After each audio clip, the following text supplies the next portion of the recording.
ఇక all India Congress committee కాదు, దాని పేరు ఆల్ ఇండియా కరప్షన్ కమిటీ. దానికి నాయకుడు ఖార్గే గారు, రాహుల్ గాంధీ గారు.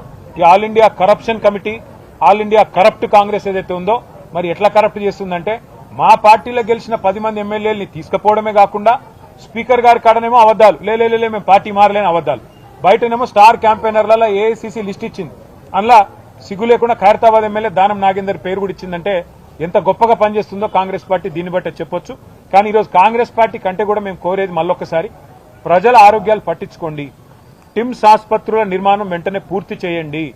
లేకపోతే ఒక్కొక్క టిమ్స్ ఆసుపత్రి దగ్గర 1000 మందితో తొందరలోనే ధర్నా కార్యక్రమం పెడతాము. ఇంకా హైదరాబాద్ లో ఇవాళ ప్రజల కష్టాలు గమనించండి. 350 బస్తీ దవాఖానాలు ఏవైతున్నాయో వాటికి రండి. ఇవాళ దవాఖానాలకే సుస్థి చేసే పరిస్థితి ఉన్నది. అక్కడ ఉండే సిబ్బందిని పట్టించుకోండి.